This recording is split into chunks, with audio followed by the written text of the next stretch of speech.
Hello, everyone, and welcome. Just going to do a quick recap video for the month of April. I was asked by someone after last month's or during the month or whatever if I did the hits last month, or the things I consider hits, which typically numbered cards, autographs, mem cards, just some bigger short print insert, something that either I think is really cool or is just kind of rare in some way, shape, or form, valuable, whatever. But someone had asked if I could expand that a little bit, and while I'm not willing to add every other insert, because at some point just kind of watch the videos, I guess. Like if I put every it'll be a long video if I put in like every insert rookie card.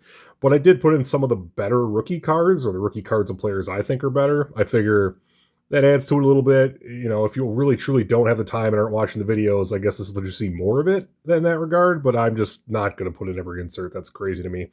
So sorry, this is me upping it a little bit, so I hope that helps. But yeah, so let's just get right into it here. As I put these more out of the way, I guess, for my hand. All right, so in score, we had some decent rookies and a numbered card. We get this Luka and this Halliburton, both pretty low numbered, 85 and 50 respectively. This Ronald Acuna Jr., this actually came in the All-Star Game pack I got from Barnes & Noble. It was the card in the middle. It was a numbered card. I thought that was kind of cool. So $3.99, any given Sunday insert of Brock Purdy. These, let's do the missing. They must be over there.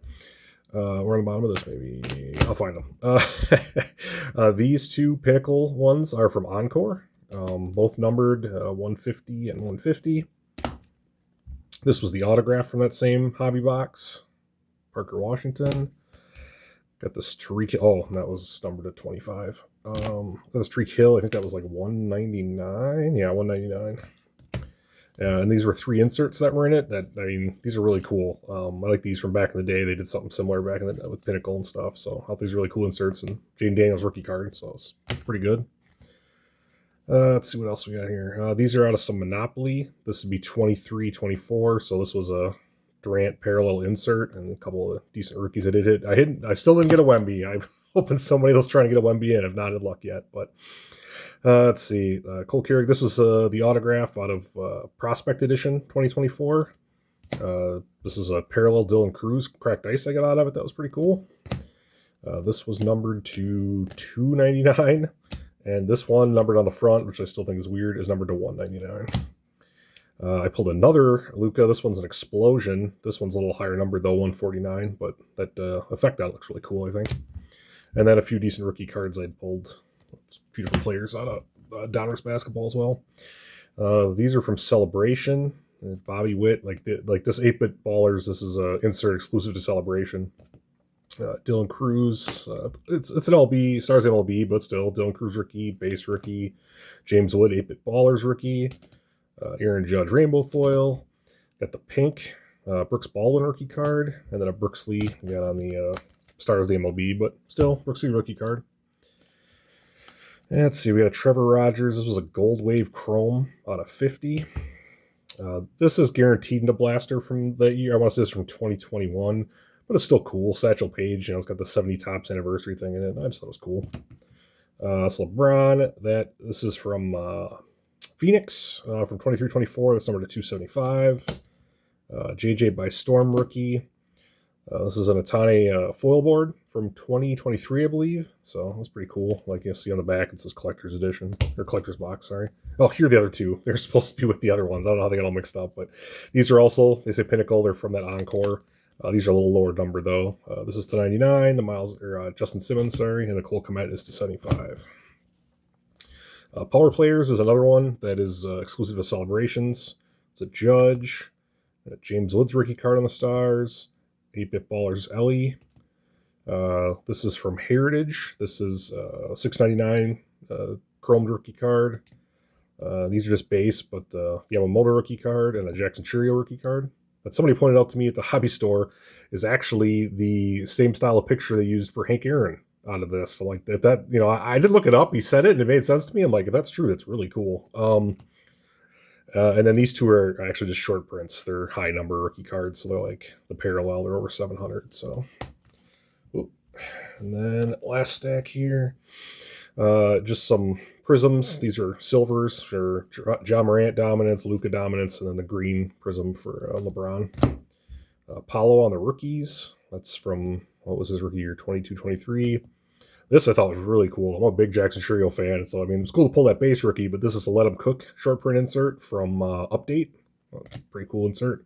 I didn't pull any of those originally for last year. I didn't buy a ton of Update, but I didn't pull any that I remember, and to get that one is really cool. Imanaga, it stars the MLB, but it is Chrome, so I thought that was pretty cool. A couple base rookies of decent players from Update last year. And this is all more recent. This is Heritage 25. I pulled 3 Brooks Lees out of 2 blasters. One of them is a green parallel. I thought that was kind of cool. Dylan Cruz, Sasaki, and then this Corbin Carroll. I couldn't find if this was, I don't know if it's because the set's so new. I think this is a short print, but I couldn't find to confirm that. But either way, it's one of the few things that's chromed out of this. And then you see the back is green too. I forget what it stands for. R is redefined, I think. So I said I couldn't find it, but I think it's a short print. But either way, it's a sharp card. This Ricky Henderson is a through the years. This I just as a regular insert, but it looks really cool. Plus Ricky Henderson. This is, you get 2 of these per blaster box, I believe, because I think I pulled 4 total. The other 3, one was I think a Mason Miller Cup card, which was cool. The other 2 I also don't remember who they were. This one though has a Managa on it. It's the earned run leaders card, so I thought that was kind of cool. And this is, I forget what they call these. It's like pink something. The name escapes me, but they're really cool because if you can see it on there, hopefully they're not just like dots. It's almost like mosaic pattern to it because they're not spaced equally and they're just kind of different shapes. I think it looks really sharp. And then it's like, I think every tier of what you buy, the colors are different. So it's like, I think pink is blaster. I want to say green might be megas, and then I think hobby boxes have blue. I want to say, don't quote me on that, but I think that's what they have. I haven't opened any of that stuff yet, but I'm hoping to get a hobby box pretty soon of this because I really like Heritage. I think it looks really good this year. It's taking the design off the 76 set, which looks amazing. And then the last card I pulled out for this was this Jackson Holiday, and this is a Chrome parallel. So yeah, we definitely hit some good stuff last month. I don't know if I don't know. Tough to say by quality if we did better than the month before. Maybe. It really isn't. There we go. Sorry about that. Wasn't refocusing very well. I got to fix the focus on this thing. So I'll watch the video back. If I think it looks fine, I'll put it up. But I've been noticing that the camera on my phone has been doing some weird focus stuff. I might have to turn it to manual and stop letting it automatically do it. But either way, that's a quick recap of the quote-unquote hits, some decent rookie cards, stuff like that from last month. All in all, not a bad month. I guess at this point, if you're just here for the recap, which I totally understand, because obviously there's only so much time in a day, I I certainly don't blame anybody for not having time to watch every single video or anything like that. So if you just want to see a recap to save yourself from watching tons of videos or something like that, I totally understand, and there you go. Those are essentially the best cards, in my opinion, that I hit last month. So nothing super crazy, but some cool cards. And now I'm going to get on to the second part of this, which is kind of like a state of the channel thing. So I guess, if you want to stick around, by all means, go ahead. If not, thanks for watching it all, and take it easy. As far as the state of the channel thing goes, not too much to say. Basically, just a shout out to people who who've stuck around, who are still watching. Leave comments, ask questions. I really appreciate that. The interactive nature of this, I think, is kind of cool. When I started doing this, it was more just about, I open these cards anyway. I like to watch break stuff. Like, why not let other people watch it too? It just makes sense because I open stuff. So I thought, as long as it wasn't super time consuming, which it hasn't been, or cost me a ton of money, which it hasn't, because I open the cards anyway. And I've honestly had fun doing it. So I'm glad that's still working out. Overall, I'm still having fun doing it, so I'm going to keep doing it. I believe we went from, I think we ended the first month at 25 subscribers, and then we ended this second month at 53. So it over doubled. So that's cool. I think we ended at 53 at the end of April. So again, thanks everyone who's subscribed, who's liked, who's watched, who's left comments or suggestions or anything. I said I've gotten a few different ones. I've tried to implement what I can. One of them was just talking louder, which I was like, I can do that. So hopefully I'm coming across clearly, and you don't have to turn your volume up or down too much. Someone, it might have been the same person, asked about music. Yeah, I looked into that. That's going to create all kinds of weird copyright issues. I could technically use uncopyrighted music, but like that's not really music people want to hear, or at least I don't want to hear. So I wouldn't blame anyone else for not wanting to hear it. So I figure, yeah, the breaks aren't that long in my opinion. I mean, I watch a lot of break videos myself. Typically, they're not that long, and I try to keep mine short because like I have a short attention span too. So once we start getting past the 10-15 minute mark, I it's too much for me.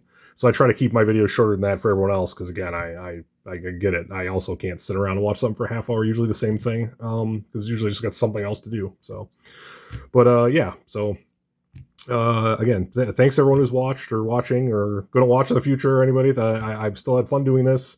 I hope you guys are enjoying it. Continue to keep the questions, comments, concerns kind of stuff coming. I like hearing it. The feedback is helpful to me because then it allows me to know what I watch back the stuff I make too for various reasons, mostly to see if I'm getting better at speaking like this. Because, I know, especially if you watch the earlier videos, there's a lot of ums and ahs, and I'm sure I'm still doing it because it's just like this isn't natural to me, I guess, to talk like this. So it's like, obviously there's no script. I'm just rambling, I guess, to some degree. But so I'm working on it, and yeah, so I do watch them back, and I try to notice things myself that I can hopefully improve on, but my perspective is my perspective, so it's cool to hear from other people because then I can be like, oh, you saw this, I didn't pick up on that. So again, really appreciate people watching the stuff, leaving comments and suggestions and stuff. That is, I mean, one of the best ways to improve in anything is to do it and then to get feedback about it. So like it's very helpful to me if you leave feedback. I do appreciate it. But yeah, so that's kind of where we're at. Again, 53 at the end of the month. So essentially, we're over halfway to 100, which is cool because I already even have the cards. I looked at that was the other thing too from the last video. So I looked into YouTube's terms of service stuff. The giveaway I wanted to do at 100 subscribers and the way I was going to structure it as far as like what's in it or whatever, totally legit. The rules are pretty opaque, I guess. You basically just have to make it so it's like it costs nothing for people to enter, which of course, I mean, God, why would you charge people money for that? Like, you know what I mean? It's a giveaway. So yeah, everyone who, the requirements for entering are literally just to be subscribed and comment on a video or whatever. It has to be random and fair for everybody who enters, which again, why wouldn't you? So I mean, again, that website I found that literally can just pick a random comment or random comments off a YouTube video, which is really cool, whoever designed that. So yeah, so it meets the base requirements, easy peasy. I still don't know how it's going to work out as far as like letting people pick players. Like I know with the structure I was going to do with the 5 players and 5 people, like, it works easily. I'm just not sure if it's enough. So I figure I'll do that as like a test run, right? So like at 100 subscribers, I'm going to do it, open these cards. Hopefully somebody gets something cool. But then like the next time, which I guess I don't know which the next big bracket is after 100. God's for like what 200 or 250, I guess. I don't know. I'll look at what other people do. But either way, at that point, I would, maybe change it. I thought of something like a snake draft would be kind of cool. But then we would have to I'd have to do like a live stream. And I don't know how to do that, but I could probably figure it out. So like I was thinking that. Also, instead of drafting players, I figured maybe another time, if people like that, cool. But I also thought maybe we could do teams because then it would open up it guarantee a good amount of cards go out of the stuff. And like, I'm not trying to hoard it or anything. So like, I think picking players is cool. I think picking teams would allow people to kind of do the same thing, but on a broader scope and maybe hit more stuff. So I think, I'll stick with players this first time because it's what I said I was going to do. But I think the next time I would try to do something like either picking teams, almost like a break, but obviously you just get the stuff for free, or doing like a snake draft where we literally opened up stuff, and I probably have to throw myself in that, I guess, technically, but we could do it with 7 other people, and we literally just snake draft like fantasy and do 1 through 8 and then come down and do 9, this way it went back and around. And so you'd pick first, but then you wouldn't pick again till the end. And so I don't know if that would be easier to do as far as after every thing that got opened, then you could randomize it again. This way people weren't always picking the same place, or I don't know, I have to think about that. But I just thought it'd be cool, a lot cooler than just, like I said, picking something random and sending somebody a blaster box just seems boring to me. So I'd rather do something more interactive like that. So, but all right, well, this already took longer than I meant it to, so sorry in advance if you stick around to the end. I appreciate it, and you now have more information than anybody who didn't, I guess. So, but that's where we're at. Again, thanks everyone for watching and for commenting and everything else. And yeah, I hope everyone has a great night.